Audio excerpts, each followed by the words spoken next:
Hi, friends. This is Naturally Mads. I'm Mads, and you're welcome. And today, the random Instagram scroll topic is letting go. Now, for me personally, letting go has never resonated. Doesn't feel good.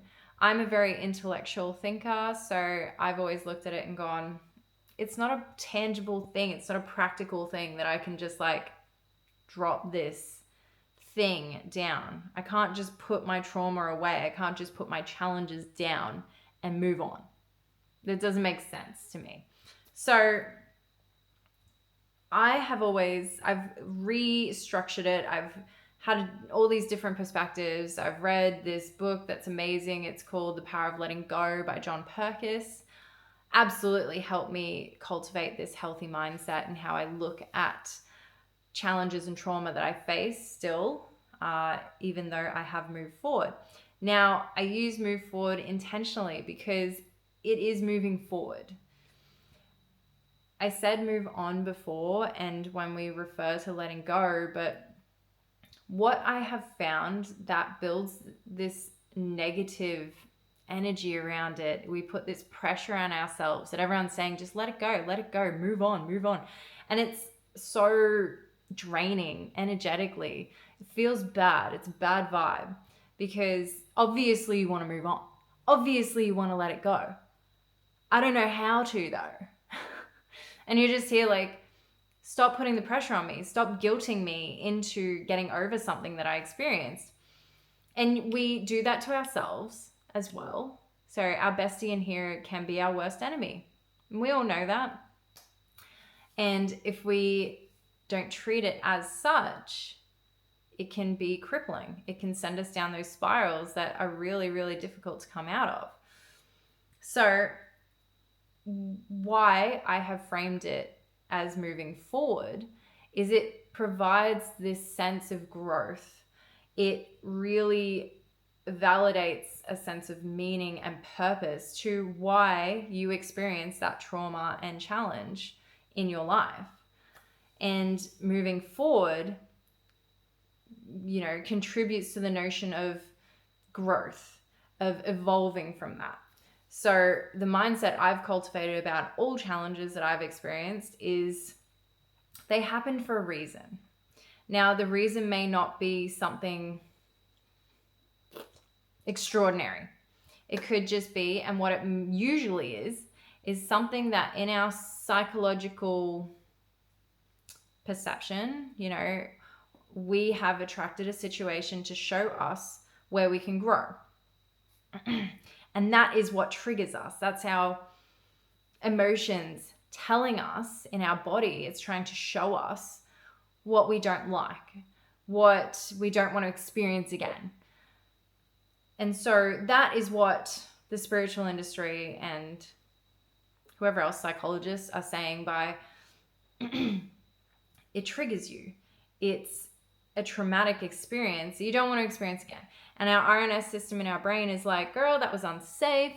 And you get freaked out, but it's what's known to the RNS system. So then we continue attracting situations until we choose differently for ourselves. And so moving forward, we put this positivity against it. We relieve the pressure and guilt of being like, let it go, move on, because that comes from a negative place. It comes from a place of pressure and yuckiness and grossness that we're moving forward from.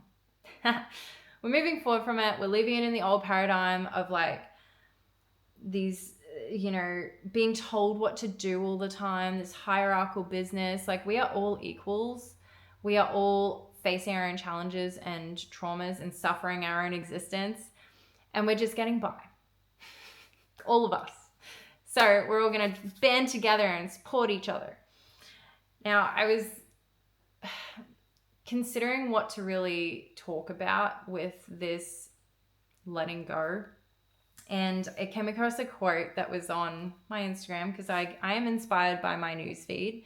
It's actually been a few years of cultivating a really healthy algorithm. So I actually really don't It's not doom scrolling for me. I am always inspired by my feed. It's fantastic.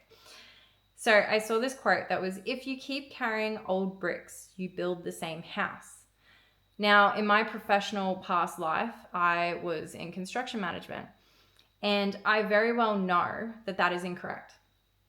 Now, the quote itself resonated with me, but from a practical life experience standpoint, I went, that's actually wrong. You can absolutely take old bricks and make a new house.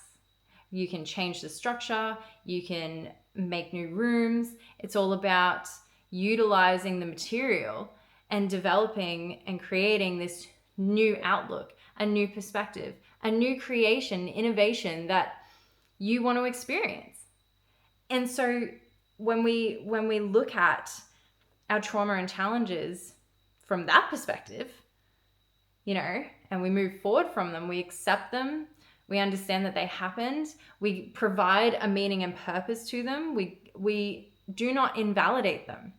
We understand that they were here to show us something about our psychological process, show us something about our genetics, show us something about karmic cycles, whatever it was, that is irrelevant. It was just here because we needed something from it. And then we continue with our life. Now, what's really important with that is, not only am I telling you not to put pressure on yourself and judge yourself, be like, I have to move forward, I have to move on, I have to let go. It's very important in this moving forward process that you understand, I'm sure if you found this, you've seen around progress, all those progress memes or anyone talking about progress, and they talk about how small steps, consistency is the key. And they're right. So when I was experiencing depression, I came out of it on the other side. I went from this, mental health that felt crippling, and I would be bedridden. And then I came out on the other side and I was extremely happy. And I had friends that witnessed this and would be like, how are you experiencing this? How are you going through it? How are you doing it? Now, the first part is hitting rock bottom. You've hit your bottom and you decide, you choose that you do not want to feel this again. No matter what it is, no matter what the trauma is, no matter what the challenge is, it is that simple decision. And it is really that simple that I don't want to do this again. And so then we start the journey down the yellow brick road of not wanting to experience that specific thing again. You may have cycles come back to repeat themselves that show you different parts of it, So it's not to say that you won't experience any challenges or traumas again, because that is life's journey. We are here to experience feelings and emotions and community and interactions. Why? I don't know. I couldn't tell you. But irrelevant at the end of the day, because we're here now and we're doing the damn thing. So it's really important to analyze, self-analysis, self-assessment on these situations. That's really what therapists are for in psychology. It's to assist you with commencing that journey of self-analysis, unraveling these riddles and these experiences and where it comes from, what it's for. It's to help you provide that meaning, which, is really important, especially if you feel that you struggle with self-analysis. And then the part that people struggle with, the part that people miss, in my opinion, is how to move forward. Feels paradoxical, right? It's like, I've already pulled it apart. I only want to know how to move it forward. So I'm going to use the analogy of building muscles at the gym. And I hope that you can resonate and understand that. So when you're at the gym and you start doing repetitions and sets, you start at a level and you do the reps and sets to gain something. But if your goal is to build muscle, then you would do the sets and reps to the point where your muscle feels normalized. doing those things. And then you increase the reps, you increase the sets, and you increase the weight, which is essentially what the human journey is trying to show us. It's like, well, we're going to give you a little bit more now so you can pull this apart more. So once you've analyzed this information and you sit with the emotions, the second part is extremely important. You sit with it and you feel the emotions. You let yourself have the space, have the time to be with itself, to be in your mind and understanding and listening to it, really listening to it like a best friend. And then taking a step back and going, from a different perspective, if this happened to someone else, if this was advice that you were giving to someone outside of yourself, what would that advice be? How would you respond to what's going on in your mind? How would you respond to what you are feeling in your body? And then act accordingly and empower yourself. Trust yourself to know that you will know what to do. And I struggle with this, absolutely. I am very much on this journey with you. I'm still here. And it just becomes easier. And you are faced with different challenges. You have different traumas arise. And you may bounce back quicker.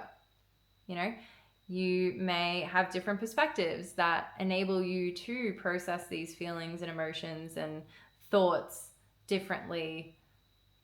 It depends on your own particular journey, you as an individual, because you are absolutely beautiful and powerful and amazing the way you are. Because that's why you're here. We're not designed to be the same. None of us are. And so the last thing I wanted to note was the notion of forgiveness. And the only person that matters about forgiving is yourself. That is it. I'm very standing my ground on that. I'm very much believing that the only person that truly deserves forgiveness is yourself. And the rest of it is really a judgment on yourself for not forgiving anyone else. Now, I have experienced things in my life that I have chose not to forgive those people. Now, it's not that there's anything wrong with those people. I accept and understand that they are on their own life's journey. They're on their own paths. The interaction with me and this trauma or these challenges that I faced, maybe they face their own. Well, they have obviously faced their own in their life. I meant the specific trauma that I experienced, maybe they experienced a trauma from that interaction as well. But anyway, I digress. The only person that you have to forgive is yourself for making mistakes, what we perceive as mistakes. They may not very well be mistakes at all. We experience all these things in life to learn from them. And an analogy that I learnt a few years ago is, would you blame a child, a 3-year-old, for not knowing? No.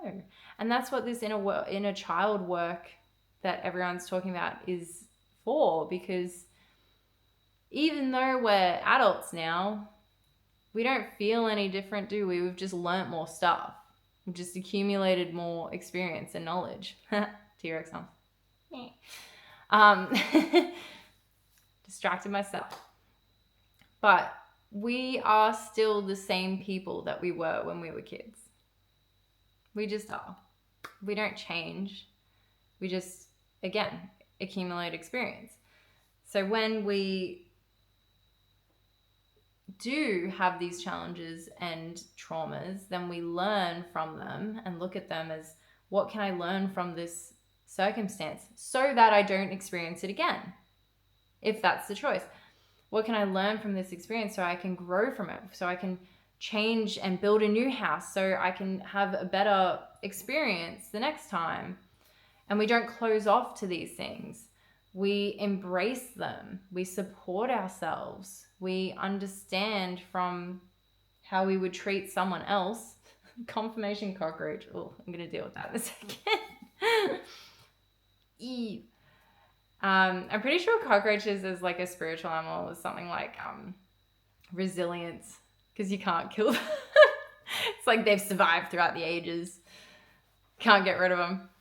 Anyway, so maybe we have to embody that. It's like no matter what, you will get through whatever the challenges and the trauma is that you have faced. And know that we all experience it with you. You are not alone. We're all suffering this human existence together. And we all have different ailments. We're all born in different circumstances. But we all have our own perceptions. We're all conscious beings that we're alive and we're experiencing this world together. And we're all searching for this sense of community. And I struggle with the notion that that's it. It's just knowing that as a collective, as everyone, as humans, that we're all in this together. And I'm going to leave it at that. So thank you very, very much. I very much appreciate, and I'm so grateful for your time and energy that you have invested in me. Time is the greatest currency that you have. It is worth everything in the world because it is finite.